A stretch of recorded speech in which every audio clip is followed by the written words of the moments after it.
والسلام علی عبادہ الذین اصطفیٰ اما بعد فاعوذ باللہ من الشیطان الرجیم بسم اللہ الرحمن الرحیم۔ سامعین وقار آپ حضرات درس حدیث سماعت کر رہے ہیں اور ریاض الصالحین سے آج ہماری حدیث نمبر جو ہے 797 ہے۔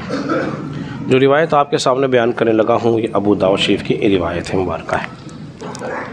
حضرت ابو ہریرہ رضی اللہ تعالیٰ عنہ فرماتے ہیں کہ ہمارے درمیان ایک شخص جو تھا وہ نماز ادا کر رہا تھا اور اس کا تہبند جو تھا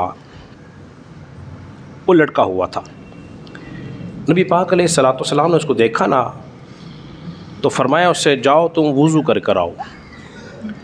وہ دوبارہ وضو کر حاضر ہوا۔ حضور علیہ الصلوۃ والسلام نے پھر اس سے ارشاد فرمایا جاؤ وضو کر آؤ۔ وہ دوبارہ وضو کر آیا۔ ایک صحابی نے عرض کیا رسول اللہ صلی اللہ علیہ وسلم آپ نے اسے وضو کرنے کا حکم ارشاد فرمایا، اس میں حکمت کیا تھی؟ تو نبی پاک علیہ الصلوۃ والسلام نے ارشاد فرمایا، اب بہت توجہ کے ساتھ اس بات کو سننا ہے، فرمایا جو تہمت کو لٹکائے نماز پڑھ رہا تھا بے شک اللہ تبارک و تعالیٰ کپڑے لٹکانے والوں کی نماز کو قبول نہیں فرماتا۔ جو کپڑوں کو لٹکائے بے شک اللہ تبارک و تعالیٰ اس کی نماز کو قبول نہیں فرماتا۔ علماء کرام بیان فرماتے ہیں کہ وہ غرور گھمنڈ کی وجہ سے ایسا کر رہا تھا۔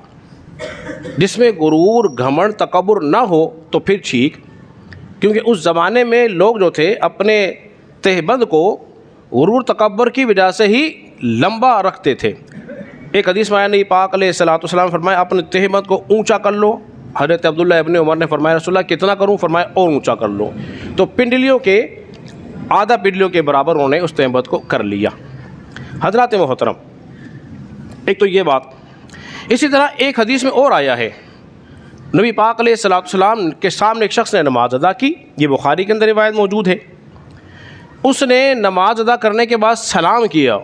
حضور علیہ الصلوۃ والسلام نے ارشاد فرمایا جاؤ تم نے نماز نہیں پڑھی، حالانکہ نماز ہی پڑھ کر آیا تھا۔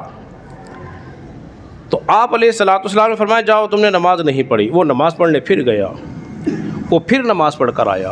حضور نے فرمایا جاؤ تم نے نماز نہیں پڑھی، دوبارہ نماز پڑھ کر آؤ۔ 3 بار ایسا ہوا۔ اس نے کیا رسول اللہ صلی اللہ علیہ وسلم مجھے اس سے اچھی نماز نہیں آتی۔ کیا فرمایا؟ مجھے اس سے اچھی نماز نہیں آتی، اب آپ سکھا دیں۔ اب آپ نے توجہ کرنی ہے کہ رسول اللہ صلی اللہ علیہ وسلم اب اس کو نماز سکھا رہے ہیں۔ فرمایا جب تم نماز پڑھنے کا ارادہ کرو تو وضو کرو اور پھر تکبیر کہو۔ تکبیر کے بعد جو تمہیں قرآن میسر آ جائے اسے پڑھ لو، پھر اللہ اکبر کہہ کے رکوع میں چلے جاؤ حتیٰ کہ تمہاری پیٹھ سیدھی ہو جائے، پھر سمیع اللہ لمن حمیدہ کہہ کے کھڑے ہو جاؤ حتیٰ کہ تمہارا ہر جوڑ اصل حالت پر آ جائے، پھر فرمایا اللہ اکبر کہتے ہوئے سجدے میں چلے جاؤ حتیٰ کہ تمہیں اطمینان ہو جائے، پھر اللہ اکبر کہتے ہوئے سجدے سے سر اٹھا لو۔ اس طرح اپنی نماز کو پورا کر لو، اس طرح اپنی نماز کو پورا کر لو۔ کیا بات معلوم ہوئی؟ اگر رسول اللہ صلی اللہ علیہ وسلم ہمیشہ رفع دین کر رہے ہوتے تو کیا ارشاد فرماتے تم بھی رفع دین کرو، رکوع جاتے وقت بھی کرو، رکوع سے سر اٹھاتے وقت بھی کرو۔ بخاری میں روایت موجود ہے جب نبی پاک صلی اللہ علیہ وسلم سے ہمیشہ رفع دین ثابت نہیں تو آج جو دھڑلے سے کر رہا ہے اور کہہ رہا ہے کہ رسول اللہ کی نماز پڑھ رہا ہوں، وہ رسول اللہ کی نماز ہے ہی نہیں، اس لیے کہ اس کام کو تو رسول اللہ نے خود ہی چھوڑ دیا، تو رسول اللہ کی نماز ہو سکتی بولیے نہیں ہے۔ اب دیکھیے، اب ذرا ٹھنڈے سے سوچئے، سب سے اچھی نماز سکھانے والے کون ہو سکتے ہیں؟ مجھے بتائیے، آپ سے پوچھ رہا ہوں میں، کون سکھائیں گے جی؟ ارے بولیے تو، ڈر کیوں رہے ہو؟ رسول اللہ سکھائیں گے، اور رسول اللہ کی سکھائی ہوئی نماز غلط نہیں ہو سکتی۔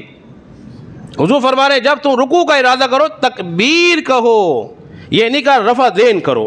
رفع دین کرنے کا ایک حدیث میں بھی ذکر موجود نہیں، کسی ایک صحیح تو بہت دور کی بات، ضعیف موضوع یاد بھی موجود نہیں ہے کہ رسول اللہ صلی اللہ علیہ وسلم نے حکم ارشاد فرمایا ہو، بلکہ رفع دین نہ کرنے سے آپ نے منع فرمایا ہے۔ مسلم کے اندر حدیث مبارکہ موجود ہے، صحابہ نماز پڑھ رہے تھے، نبی پاک صلی اللہ علیہ وسلم وہاں سے گزرے، فرمایا اسکنوا فی الصلاۃ، نماز میں سکون اختیار کرو، میں تمہیں دیکھ رہا ہوں تم گھوڑے کی دمے کی طرح اپنے ہاتھوں کو اوپر نیچے کر رہے ہو، لہذا تم سکون اختیار کرو۔ بعض لوگ کہتے ہیں کہ نبی پاک نے اپنے ہی فعل کو تشبیہ دی گھوڑوں کی دموں سے۔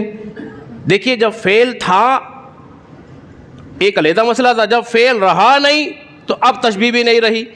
سمجھ بات آپ کے؟ اب وہ فعل ہی نہیں رہا نبی پاک علیہ السلام کا، کیونکہ چھوڑ ہی دیا۔ کیا کیا؟ چھوڑ ہی دیا، تو اب ہمیں کرنا نہیں ہے۔ تو لہذا جب نماز سکھائی جا رہی تو ویسے نماز پڑھو جیسے رسول اللہ صلی اللہ علیہ وسلم نماز پڑھ رہے ہیں۔ نبی پاک علیہ السلام نے شاہ فرمایا میری امت جو ہے نا گمراہی پہ جمع نہیں ہوگی۔ آخری بات اس حدیث مبارکہ کے اندر موجود ہے، وضو کیوں کرنے کی حکمت کیوں دی؟ اس لیے کہ وضو کرنے سے گناہ جھڑتے، گناہ معاف ہو جاتے۔ وہ جو غرور گھمنڈ کی وجہ سے کر رہا تھا، فرمایا وضو کرو تاکہ تمہارا گناہ جو ہے یہ معاف ہو جائے اور تم پاک ہو جاؤ۔ ہاتھ دھوتے ہیں، ہاتھ کے گناہ نکل گئے، چہرہ دھویا، چہرے گناہ نکل گئے، اور کلی کی تو زبان کے نکل گئے، اسی طرح پیر دھوئے تو پیر کے گناہ معاف ہو گئے۔ ابھی اسے نماز پڑھی نہیں ہے، لیکن نماز سے پہلے اللہ تبارک و تعالیٰ نے اس کو پاک فرما دیا ہے۔ جب اس طرح کھڑے ہو کے نماز پڑھے گا انشاءاللہ تعالیٰ وہ اللہ تبارک و تعالیٰ کے بارگاہ میں مقبول و منظور ہوگی۔ اللہ رب العزت کے بارگاہ میں دعا ہے اللہ ہم سب کو حق بات کو سمجھنے اور عمل پیرا ہونے کی توفیق عطا فرمائے۔